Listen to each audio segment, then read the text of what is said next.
Okay, a buffalo like this, a lot of shavers will go ahead and shave this right down to the roots or to the thickness they want on the hide. Some of these, I prefer to do a quick shave on them, throw them back in the pickle, make sure that the hide pickles. There are parts of this that are so thick that pickle sometimes cannot penetrate through that deep enough to pickle that. So what you're doing is you would be pickling off the pickled hide, or sorry, you're shaving off the pickled hide, then you're starting to hit raw hide. And that's like shaving a raw hide, that's not going to help you. Areas that are notorious for being firm and hard to shave are hip parts. This hip part of a buffalo is nasty. The necks are always thicker. Down the legs, elbows, knees, on life size, top of the head, a lot of scars, neck, a lot of scars, a lot of ticks. Parts like that are always going to be a little bit more difficult to shave. For purposes here, we're gonna get Scott going on any spot, just so we could get to showing you what we're doing here. What we generally like to do is I like to do a circumference, not a circumference, but a perimeter shave. And then once I get the perimeter shaved up nice, then I'm ready to go to start blasting in the field. So we're going to go ahead and throw this thing out this way, and then we're going to start going with, Scott's going to go ahead and start showing us some handholds here. And then I'm gonna look at what he's doing, and I'm gonna kind of critique what he's doing, and maybe that'll help him, maybe it'll hurt him, but we'll see. So first off, Scott, go ahead and show us how you. And of course, Phil brought one of my heights for my customers, no, you're good right so there. I can fix this when I'm done killing it. Right? How do you know this is yours?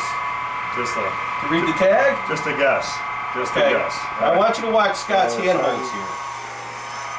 Okay, now hang on one second. Okay, I don't know if you noticed what Scott did, but you see what he's gotten here. You see what he's taken off. Okay, that's why I brought this hide.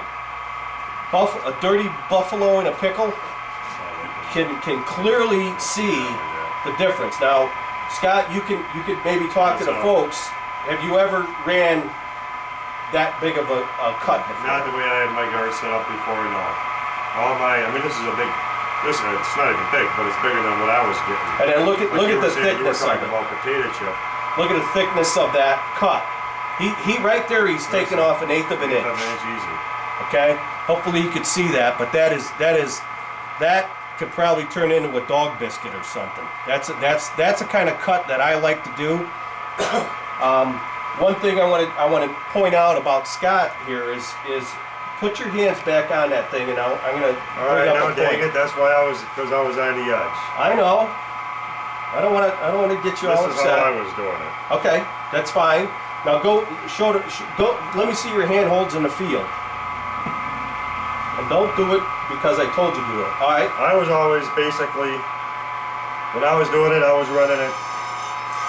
I was running like this, and I was going crazy. I'd go sideways. Okay. That's how I was doing. Okay, now look at what Scott just did in 2 easy swipes.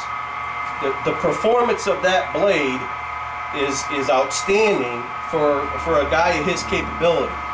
Not saying that he's not capable, but I'm saying not a professional tanner. He's not. Yeah, he's not a shaver. He's not a tanner. So this is good. What he was getting before was mere slivers and this long. So his stroke is improving as far as length, and plus his cut is improving. What I try to get him to do is I don't like the way Scott holds a hide. Not if it works for you, fine. But what I don't like is I don't like the thumb in approach.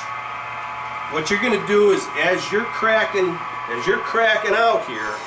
Okay, and you get carried away, and all of a sudden you run that thumb across his blade, and you take off the top of your knuckle and maybe your fingertip.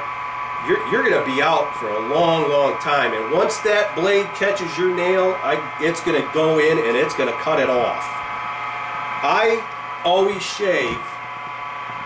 Well, plus what I was doing too, though, right, you mentioned that, when I was doing it, I was running the blade too far up to the curve, right, to the fold inside the hide, which was leaving me with ridges in my shave when I was done. That was the next point is that when you run thumbs up top and you fold it, look at that line. Can you see the line?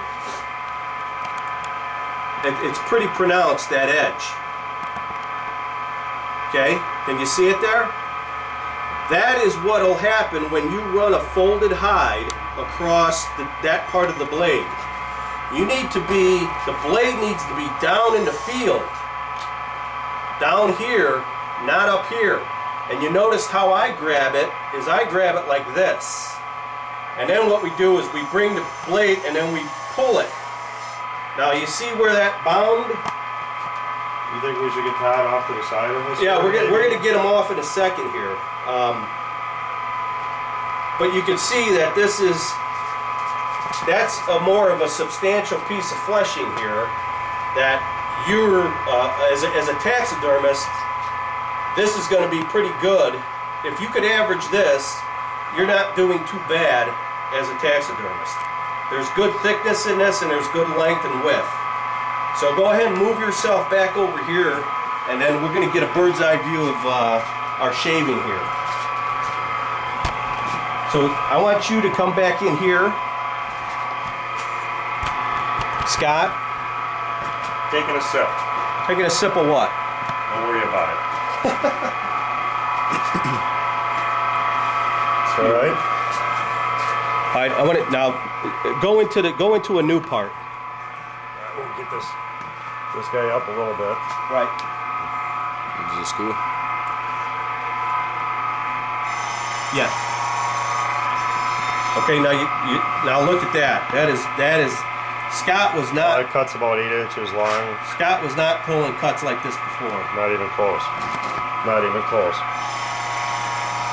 No, these bison they're just. Now look at him. Now he's really getting good. I'm trying to show off. That's 4 inches worth right there. Go ahead. Just trying to work with these things. I mean, when you get a shaft set up like Phil here, I mean, with all the power hoists and stuff, it's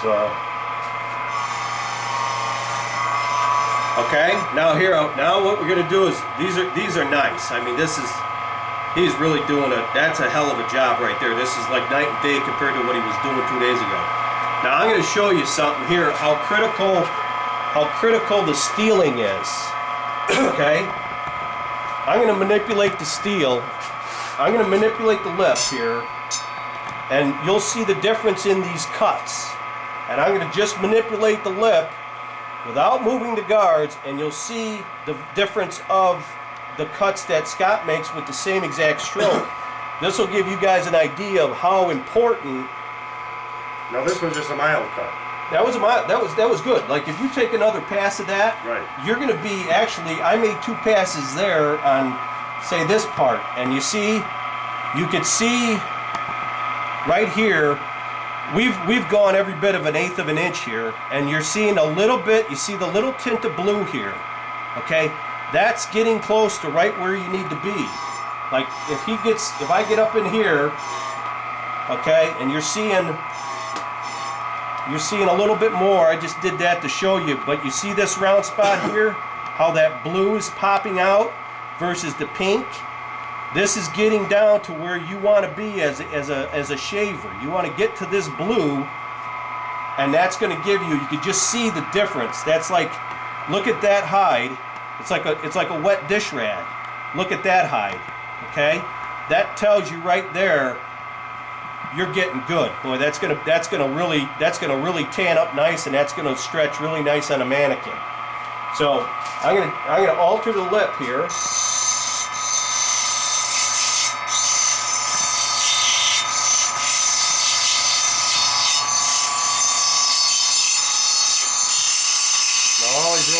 Applying pressure to the inner side of the lip to pull that lip up.